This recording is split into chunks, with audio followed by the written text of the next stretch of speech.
নমস্কার বন্ধুরা, কেমন আছো? আশা করি সকলে ভালো আছো।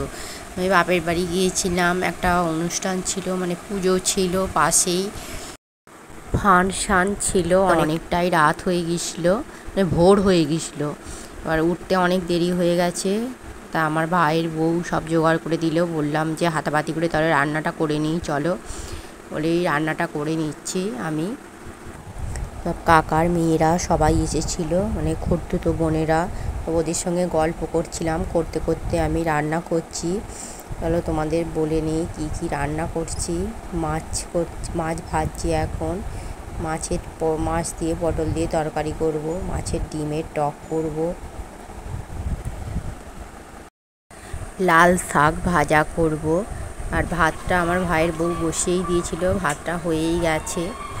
এবার অনেকটা মাছ বলে 2-3বার করে দিতে হচ্ছে। গল্প করতে করতে হয়ে যাবে রান্না। বসে বসে গল্প করার থেকে রান্না করতে করতে গল্প করলে রান্নাটাও হয়ে যায় আর গল্প করাটাও হয়ে যায়। আর এই যে রান্না করে নিচ্ছি আমি। হ্যালো, পুরো ভিডিওটা দেখো, দেখলে নিশ্চয়ই তোমাদের ভালো লাগবে। আর ভালো লাগলে একটা লাইক কমেন্ট শেয়ার করো। আর পুরো ভিডিওটা দেখো, না টেনে। কাঠের উনুনে রান্না করছি, আমার একটু অসুবিধাই হচ্ছে। যে ভাইপো দেখো কি বদমাইশি করছে।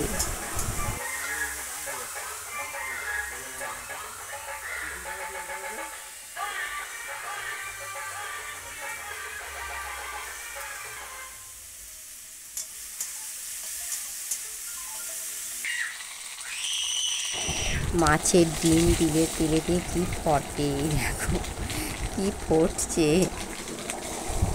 এই এক এক করে এবার রান্না সব করে নেব।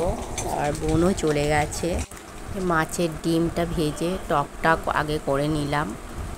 করে নেবার পর এবারে তরকারিটা বাকি আছে, এবার তরকারিটা করব।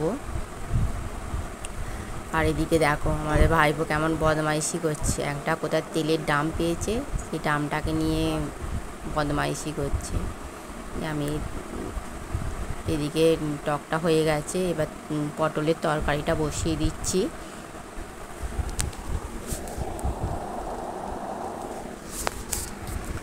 এই যে মাছ খেতে চলে এসেছে।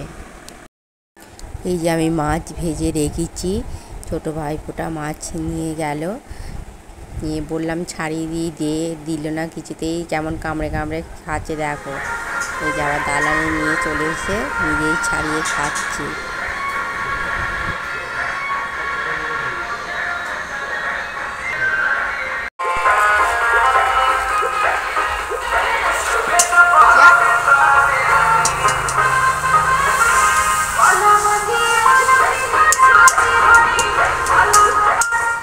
তোমাদের দেখিয়ে দিই কী কী রান্না করলাম। এই দেখো বড় এক হাঁড়ি ভাত, লাল শাক ভাজা করেছি, টক করেছি মাছের ডিম দিয়ে, সবজি দিয়ে, আর এইখানে পটল দিয়ে মাছ দিয়ে ঝোল করেছি। তখন অনেকটা গরম ছিল, এই রান্নাই করলাম। এবার রান্নাঘরটা পরিষ্কার করে নিচ্ছি।